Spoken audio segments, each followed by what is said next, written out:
Abasakate. Abasakate. Kitegeerekeka mwazuukuse ku makya nnyo. N'olwekyo nsuubira muteeka okuba nga mukooye. Si ekyo?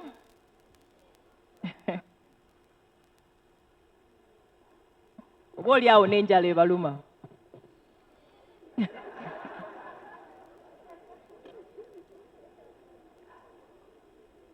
Kati ngenda kuyita mu bwangu.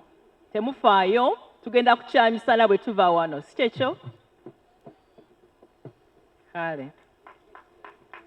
Katikkiro wa Buganda, baminisita okuva mu Buganda, abagenyi baffe mwenna abakulu, omutaka wa Kasolya, abakiise mu lukiiko lwa Buganda, Kangao, Director omukungu, Director w'essomero lino, omukungu Mike Kironde,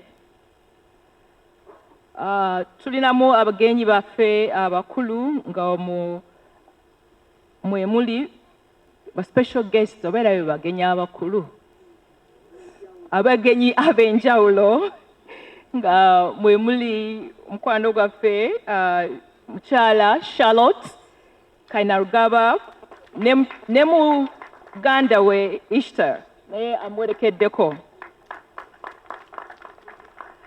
abavujjirizi, board members, the trustees, the directors, Abannabagereka Development Foundation, abazadde baffe, abasaakaate, n'abagenyi baffe mwenna abali wano olunaku lwa leero. Nsanyuse nnyo okubalaba mwenna nga mutwegasseeko wano leero nga tuggalawo ekisaakaate kya Nnaabagereka eky'omulundi ogw'18 wano mu Janan Schools e Bombo. Guno gwe mulundi gwaffe ogwokubiri nga tukuba embuga mu kifo kino ekya Janan Schools. Ogwasooka gwali mu 2017. Era twebaza nnyo omukungu Michael Kironde wamu ne ba directors bonna b'essomero, management, okutusembeza wano mu ssomero lyaffe eddungi ennyo bwe riti. Ate ng'era omukungu Kironde muvujjirizi waffe wa Lulango, tukwebaza nnyo ssebo. Omulamwa gw'omwaka guno nga gubadde gwe kusika ku tekinologiya. Nga bwe mumanyi mu biseera bino ensi yonna yeesigamye ku tekinologiya. Tekinologiya akyusizza ebyenjigiriza, ebyobulamu, ekyusizza bizinensi nga bwe ziddukanyizibwa, ekyusizza ebyenfuga, era ekyusizza n'engeri gye tukolamu emirimu egitali gimu. Tekinologiya era ekyusizza ng'abaana bye babadde batulaga wano mu kazannyo akamu, ebyempuliziganya, engeri gye tuwuliziganyaamu ne bannaffe kinnoomu, engeri gye tukolagamu ne bannaffe. Wano mu Uganda kati abantu bangi bali ku nkozesa ya digital. Enkozesa eno nga esinziira ku internet eyongedde nnyo amaanyi mu byempuliziganya era nga etumbudde ebyenfuna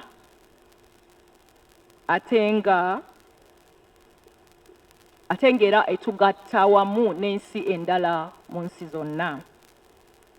Mujjukira obulwadde obwo bwatugwira obwa COVID-19. Ate abaana baffe era mu biseera ebyo bangi baali nga basomera ku mitimbagano nga wonna nga bakozesa tekinologiya eyali yeetaagisa mu by'okusoma kwabwe.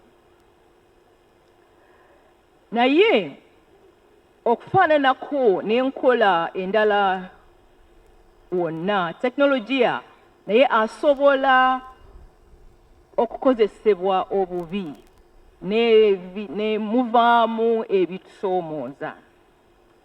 Wano mu kisaakaate tukubiriza abaana bonna okussa essira ku birungi ebiri mu tekinologiya.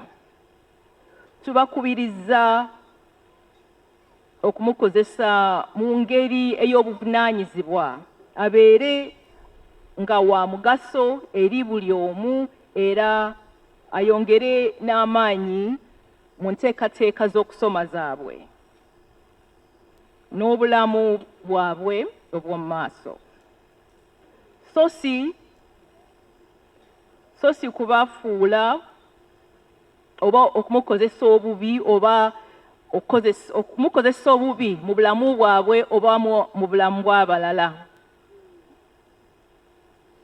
Tweyambisa nnyo enkola ey'obuntubulamu n'emisingi eginassa empisa ennungi, eginaasitula omutindo gw'empisa, omutindo ogw'obwenkanya n'okussaamu ekitiibwa mu bantu. Mu kisaakaate abaana basomeddemu ebintu bingi ng'era bwe muwuliddeko aboogezi abasoose bwe bayogedde. Era ng'omwo mwe mubadde ebintu byonna era tubadde nga byekusika nnyo ku tekinologiya. Ng'omwo mwe mubadde nga ebyemikono, okusiga ebifaananyi oba okukuba ebifaananyi nga bwe mulabyeko ku bifaananyi ebimu nti bisoose kuyitako era mu digital ne biryoka ate bifulumizibwa ate mu ngeri endala. Ebyobulamu bikulu nnyo, kuba omuntu bw'ataba na bulamu tasobola kukola kintu kirala, so n'ebyo tubisaako nnyo essira. Enkozesa eya ssente, financial literacy, twetaaga abaana bave nga bato nga bamanyi omugaso gwa ssente, engeri y'okozesaamu ssente. Ebyobuyonjo, endya ennungi nakyo kikulu ddala era kibadde kikulu. Ebyemizannyo nabyo bibadde nga tubisaako ddala essira, era twebaza nnyo okuba nti mu mbuga eno gye tubaddemu mubaddemu ekidiba eky'okuwuga era abaana bawugidde ddala wamu n'okukola emizannyo emirala. Ennyimba, okuyiga amazina.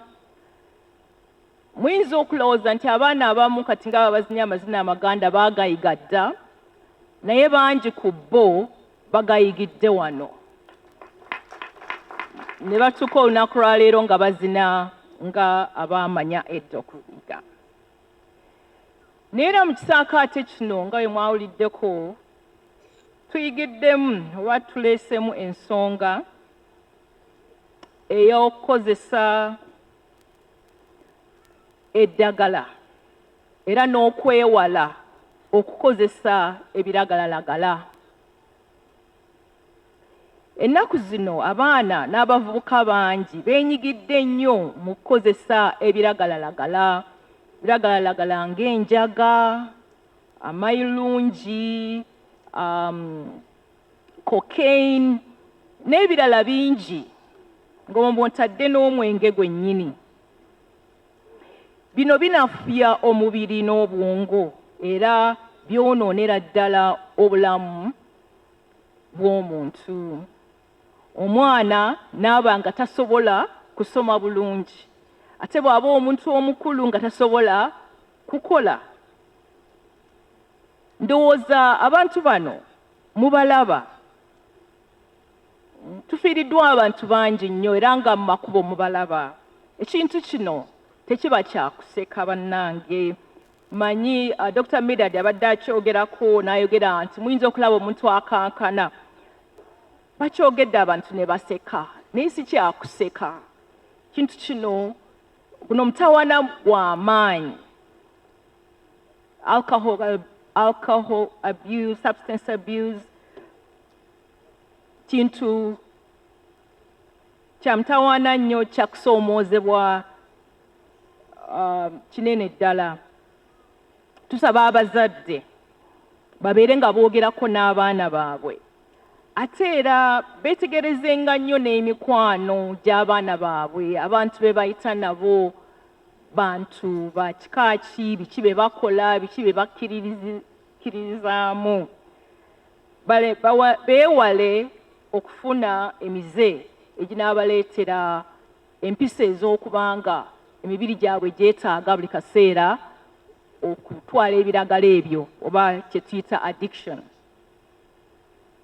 Abasaakaate mwebale kuba abaana balungi nga director w'essomero eno bw'atugambye, temweyisizza bubi ate era ne report nabadde ngifunye nti mweyisizza bulungi ddala.